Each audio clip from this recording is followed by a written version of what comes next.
Caribbean सागर के बीच एक खानदान अपनी यॉट पर छुट्टियां मना रहा होता है। माँ जूलिया तैरने के लिए पानी में कूद जाती है। आराम करते वक्त उसे कुछ अजीब महसूस होता है, लेकिन क्योंकि आसपास कुछ दिखाई नहीं देता, वो सोचती है कि शायद उसका भ्रम होगा। कुछ सेकंड बाद वही अजीब एहसास फिर होता है।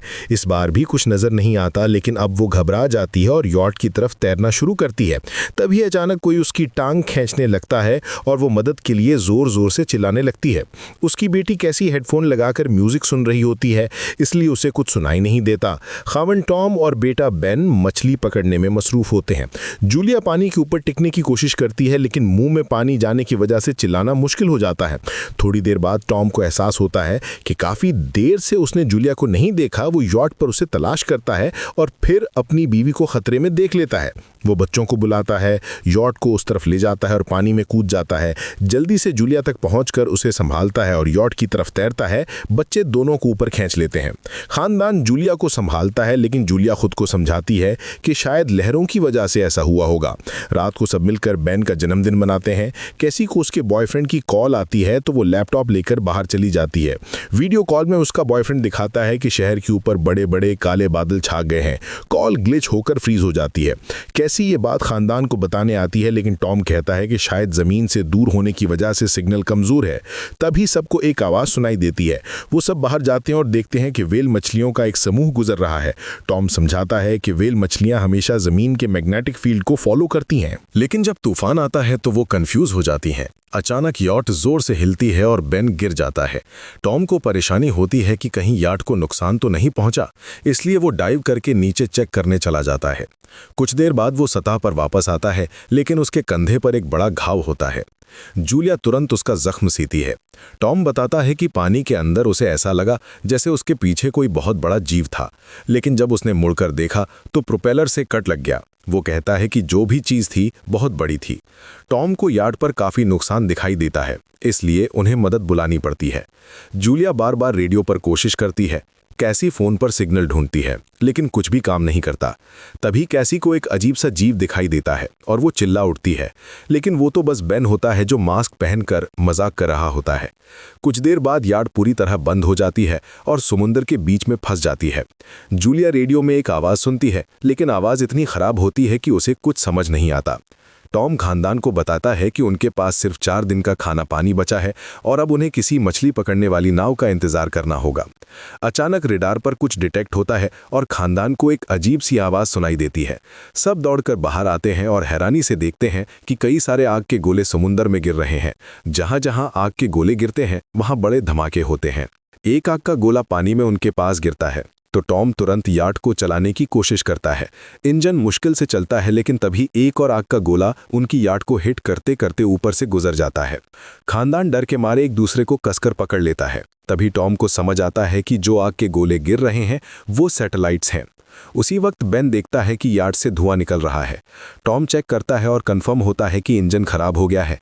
हवा तेज होने लगती है तो फैमिली यार्ड के अंदर छिप जाती है। बिना ये नोटिस किए कि कंपोज बहुत तेजी से घूम रहा है, याट जोर जोर से हिलने लगती है। बेन फिर से गिर जाता है और इस बार उसे चोट भी लग जाती है। लहरें तेजी से याट से टकरा रही होती हैं। टॉम स्ट्रगल करके बाहर जाता है और लाइफ जैकेट्स लेकर आता है। तभी पावर चली जाती है।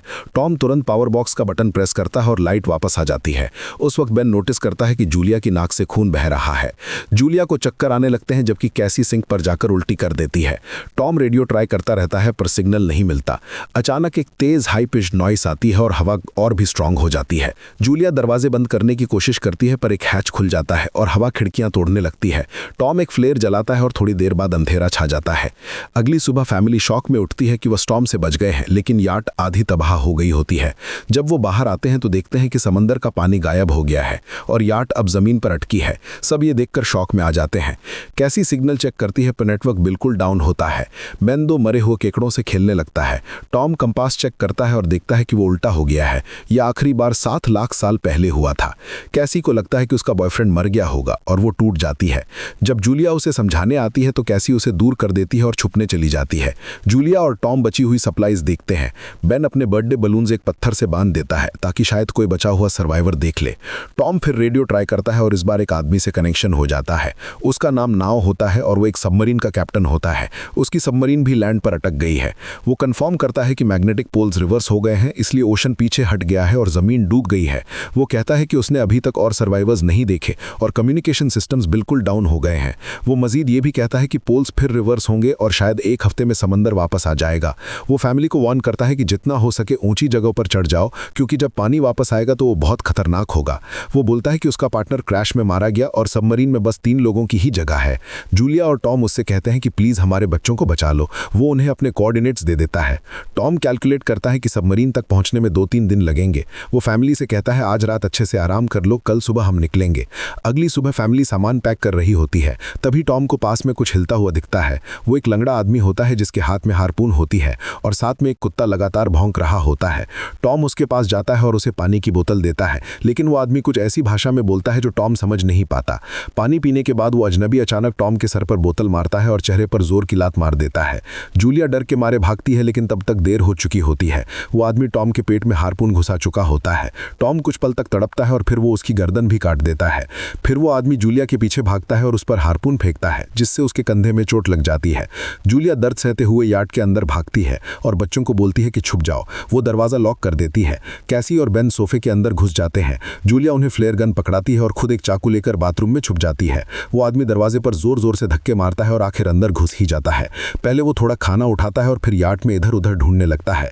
फिर बाथरूम की तरफ जाता है, लेकिन जूलिया समझदारी से एक छोटे छेद से बाहर निकल जाती है। वो आदमी सोचता है कि जूलिया भाग गई, लेकिन जैसे ही वो धीरे से निकलने लगती है, उसका कुत्ता उसे देख लेता है और भौंकने लगता है। कुत्ता उस पर झपटता है तो जूलिया चाकू से उसे मार देती है। कुत्ते की चीख सुनकर वो आदमी बाहर आता है और अपने कुत्ते की लाश देखकर आग बबूला हो जाता है। इस बीच जूलिया यार्ड के दूसरे साइड से अंदर जाने की कोशिश करती है। वो ऊपर चढ़कर टूटी हुई खिड़की से अंदर घुसने लगती है, लेकिन वो आदमी पहले ही वहां पहुंच जाता है। वो उसे पकड़कर जोर से मुक्का मारता है, जिससे वो नीचे गिर जाती है। जूलिया फर्नीचर पकड़कर बचने की कोशिश करती है, लेकिन वो आदमी उसे लात मारकर दूर फेंक देता है। फिर वो उसकी कलाई पर पैर रख देता है ताकि वो चाकू छोड़ दे, और फिर उसके बाल पकड़कर उसका चेहरा जमीन पर दे मारता है और सोफे पर फेंककर उसका गला दबाने लगता है। बच्चे ये सब कुछ देख रहे होते हैं। कैसी बाहर निकलकर फ्लेयर गन चलाती है जो सीधा उस आदमी को लगती है। वो जल उठता है और यार्ड में आग फैलने लगती है।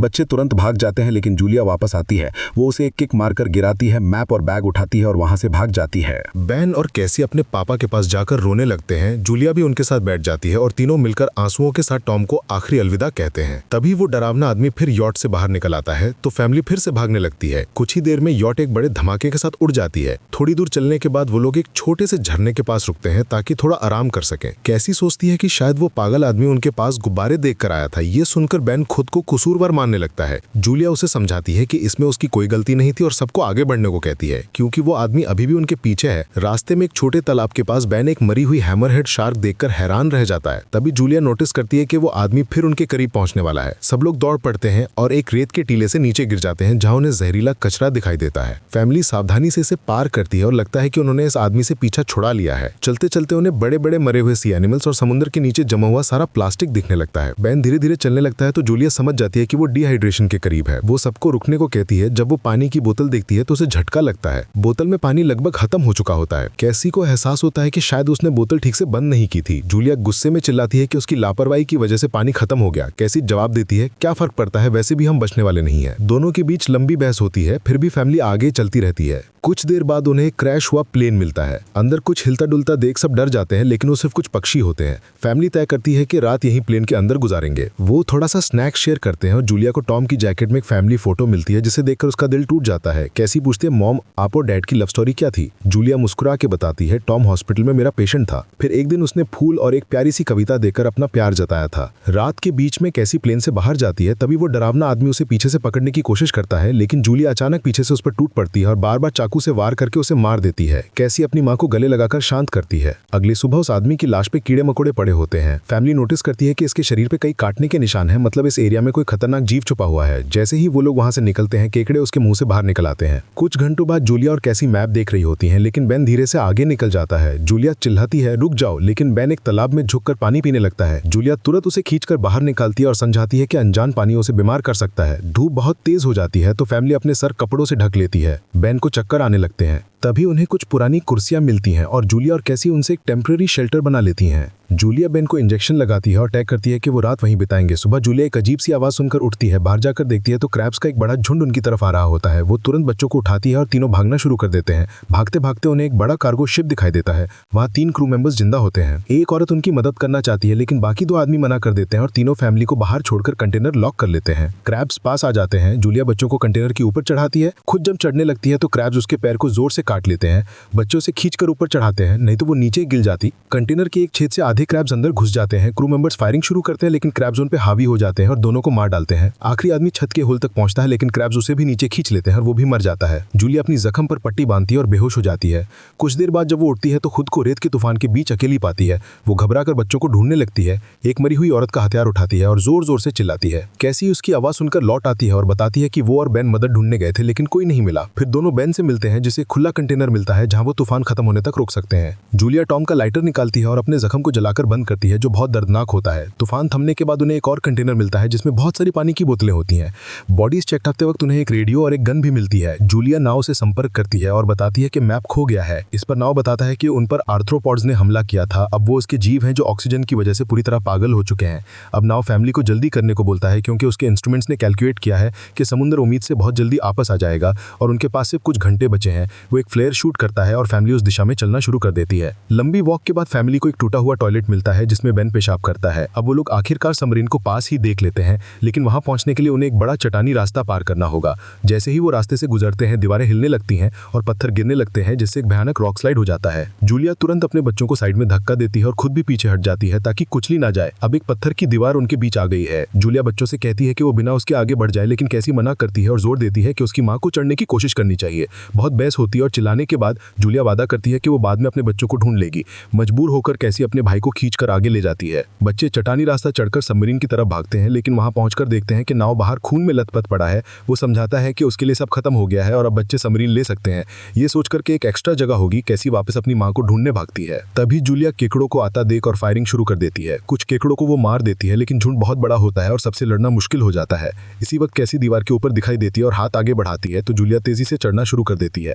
कैसी की मदद से वो दूसरी तरफ पहुंच जाती है और दोनों साथ में सबमरीन की तरफ भागते हैं। बेन पहले से ही ऊपर खड़ा होता है और फायर खोल देता है ताकि केकड़े डिस्टर्ब रहें जब तक कि फैमिली ऊपर चढ़ जाए। केकड़े नाव के शरीर तक पहुंचते ही तुरंत उसे खाने लग जाते हैं। जूलिया गन उठाती है और फायरिंग जारी रखती है जब तक कि बच्चे अंदर चले जाए। जब वो सुरक्षित हो जाते हैं जूलिया समझती है कि गोलियां खत्म हो गई हैं तो वो गन केकड़ों पे फेंक देती है और अपने बच्चों के साथ अंदर चली जाती है। फैमिली हैच को अच्छे से लॉक करती है और खिड़की से केकड़ों को सबमरीन के चारों तरफ देखती है। उसी वक्त समुद्र वापस आ जाता है तो तीनों तुरंत अपनी सीटों पर बैठकर बेल्ट पहन लेते हैं और एक दूसरे का हाथ पकड़ लेते हैं। तेज लहरें सबमरीन को जोर जोर से इधर उधर फेंकना शुरू कर देती हैं जिससे जूलिया पूरी जर्नी के विजन दिखने लगते हैं और कैसी उल्टी कर देती है। जल्दी ही वो हाई पिच आवाज वापस आती है और फैमिली बेहोश हो जाती है। कुछ देर बाद जूलिया और बच्चे होश में आते हैं और खुद को जिंदा देखकर खुश होते हैं। वो हैच अनलॉक करके बाहर निकलते हैं और देखते हैं कि लहरों ने सबमरीन को एक तबाह शहर में गिरा दिया है। यानी अब जिंदा रहने और नया जीवन शुरू करने की उम्मीद है।